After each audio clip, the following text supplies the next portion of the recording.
के साथ ही एक भव्य नेताजी सुभाष बोस नेशनल मेमोरियल बनाने की घोषणा करने वाले हैं। इसके लिए मैं समस्त द्वीपवासियों की तरफ से मैं माननीय प्रधानमंत्री जी का हृदय से आभार व्यक्त करता हूं। धन्यवाद और जय हिंद।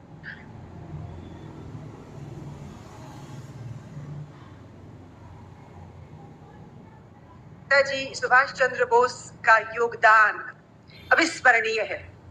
द्वीपों के इतिहास में सुभाष चंद्र बोस का नाम सदैव स्वर्णाक्षरों में उत्कीर्ण रहेगा। उन्होंने आजाद हिंद फौज के सर्वोच्च सेनापति व स्वतंत्र भारत की प्रोविजनल सरकार के प्रमुख की हैसियत से भारत का पहला तिरंगा सन 1943 में इन द्वीपों में फहराया था और इस प्रकार इन द्वीपों को ब्रिटिश हुकूमत से आजाद होने वाली पहली भारतीय भूमि होने का गौरव प्राप्त हुआ। इस दौरान नेताजी ने 3 दिनों तक रॉस आइलैंड पर प्रवास किया था। परम आदरणीय प्रधानमंत्री महोदय ने 2018 में इस द्वीप का नाम बदलकर नेताजी सुभाष चंद्र बोस द्वीप रखा। इस द्वीप को एक राष्ट्रीय स्मारक विकसित करने की दिशा में सक्रिय कदम उठाया जा चुका है। मैं माननीय प्रधानमंत्री जी से सादर निवेदन करती हूँ कि वे रिमोट का बटन दबाकर इस राष्ट्रीय स्मारक के मॉडल का डिजिटल अनावरण करें। Please sir.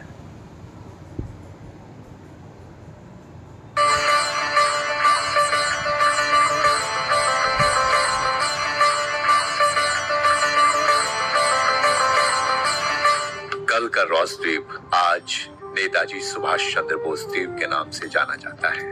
ये द्वीप साक्षी है इतिहास के उन अनकही और अनसुनी घटनाओं का, जहां हमारे देशभक्तों पर अत्याचार और अमानवीय यातनाओं का सिलसिला चला था। जिन हाथों ने कभी अंग्रेजी सरकार के खिलाफ 1857 में बंदूकें उठाई या फिर अपनी कलम से आजादी पाने की अनंत ज्वाला जगाई थी, उन हाथों से अंग्रेजों ने अपने लिए सुख सुविधाओं के सभी सामान उपलब्ध करवाए। हम जानते हैं कि हमारे स्वतंत्रता सेनानियों के खून पसीने से रची बसी है इसकी मिट्टी। द्वितीय विश्व युद्ध के दौरान जब जापानी सेना ने द्वीपों पर कब्जा किया तो ब्रिटिश मुख्य आयुक्त के आवास पर जापानी गैरिसन कमांडर का कब्जा हो गया। यही वो समय था जब दिसंबर 1943 में इस द्वीप में आगमन हुआ एक ऐसे व्यक्तित्व का जिन्होंने भारतीय स्वतंत्रता संग्राम को एक नई दिशा दिखाकर अपना कुशल नेतृत्व दिया। पराक्रम और अदम्य साहस से परिपूर्ण और provisional government of Azad Hind के सुप्रीम कमांडर नेताजी सुभाष चंद्र बोस ने अंडमान दौरे के दौरान 29 से 31 दिसंबर 1943 को इसी द्वीप पे आवास किया था और तब 3 दिनों तक कभी ब्रिटिश मुख्य आयुक्त का आवास रहे बंगले के ऊपर भारतीय तिरंगा फहरा रहा था। यही वो समय था जब नेताजी सुभाष चंद्र बोस ने 30 दिसंबर 1943 को पोर्ट ब्लेयर में तिरंगा फहराकर इन द्वीपों को सबसे पहले आजाद होने का गौरव प्रदान किया था। आज माननीय प्रधानमंत्री जी के द्वारा यहाँ नेताजी सुभाष चंद्र बोस स्मारक के निर्माण की घोषणा हर देशवासी के लिए गौरव की बात है। इस स्मारक के जरिए जहाँ देश नेताजी को श्रद्धांजलि अर्पित कर रहा है, वहीं इससे यहाँ पर्यटन को भी बहुत बढ़ावा मिलेगा। साथ ही यहाँ के ऐतिहासिक धरोहर और विरासत को भी संरक्षण मिलेगा। इस राष्ट्रीय स्मारक में नेताजी के अनुकरणीय जीवन और स्वतंत्रता संग्राम में उनके अमूल्य योगदान पर आधारित museum cum interpretation centre, guided heritage trail, Port Blair और इस द्वीप के बीच रोपवे, लेजर अथवा light and sound show, theme आधारित बच्चों का मनोरंजन पार्क, फूड एवं रेस्टो लॉन्च आदि का प्रावधान किया जा रहा है।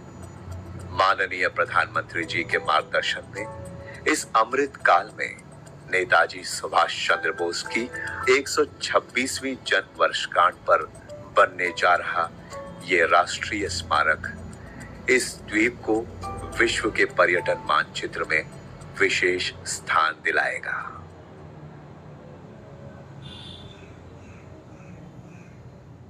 धन्यवाद माननीय। भारत माँ के वीर सपूतों के त्याग और बलिदान का पुनः स्मरण करते हुए नई पीढ़ी में राष्ट्र के प्रति स्वयं को संपूर्ण रूप से समर्पित करने की प्रेरणा जागृत करने का अनूठा प्रयास है 21 द्वीपों का नामकरण। मैं अब माननीय प्रधानमंत्री जी से अनुरोध करती हूँ कि वे रिमोट का बटन दबाकर परमवीर चक्र विजेताओं के नाम पर चिन्हित 21 द्वीपों का नामकरण डिजिटल माध्यम से करें।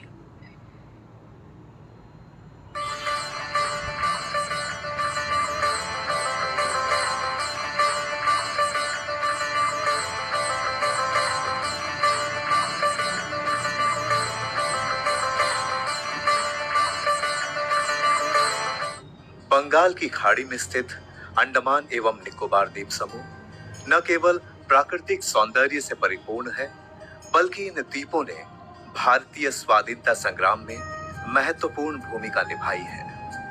आज भी सेलुलर जेल की प्रत्येक ईंट पर वीर स्वतंत्रता सेनानियों के बलिदान और अदम्य साहस का इतिहास अंकित है।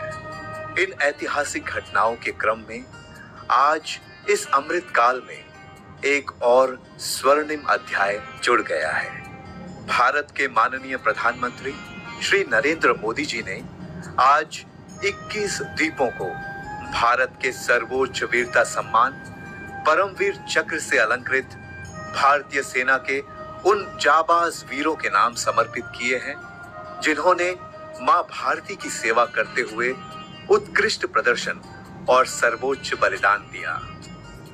माननीय प्रधानमंत्री श्री नरेंद्र मोदी जी की दूरदर्शिता, कुशल नेतृत्व और राष्ट्र के प्रति प्रेम की भावना से ये संभव हो पाया है कि आज हम उन शूरवीरों और शहीदों को पूरे राष्ट्र की ओर से सही अर्थों में सच्ची श्रद्धांजलि अर्पित कर रहे हैं।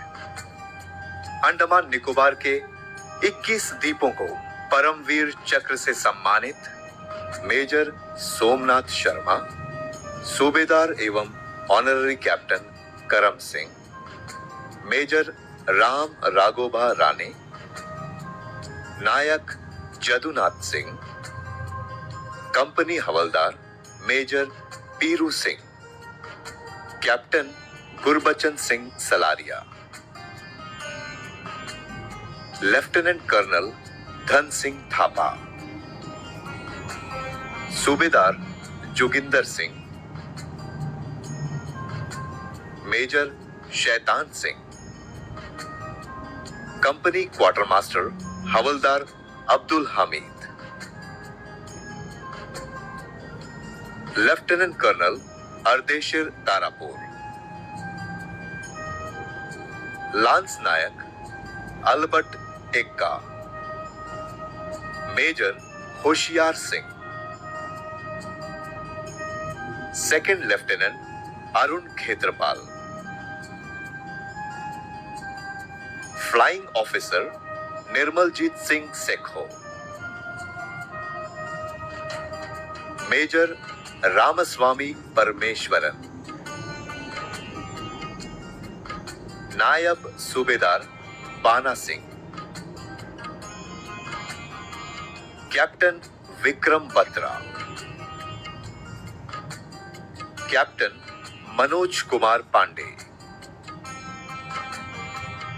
सूबेदार मेजर संजय कुमार और सूबेदार major retired honorary captain Yogendra Singh Yadav के नाम समर्पित किए हैं। उन्हें कोटि कोटि नमन है। इन वीरों के अदम्य साहस, अनुपम शौर्य, अतुलनीय पराक्रम और सर्वोच्च बलिदान के आगे आज पूरा राष्ट्र नतमस्तक है। ये माननीय प्रधानमंत्री श्री नरेंद्र मोदी जी के राष्ट्र प्रेम और प्रेरणात्मक नेतृत्व का ही परिणाम है कि आज पूरा राष्ट्र, विशेषकर सभी द्वीपवासी, आजादी के अमृत काल में इस ऐतिहासिक और गौरवमय पल के भागीदार बन सके हैं। मां भारती के वीर सपूतों द्वारा राष्ट्र की सुरक्षा एवं संप्रभुता के लिए दिया गया उत्कृष्ट प्रदर्शन और सर्वोच्च बलिदान हमारी भावी पीढ़ियों को मातृभूमि की सेवा के लिए सदैव प्रेरित करता रहेगा। जय हिंद।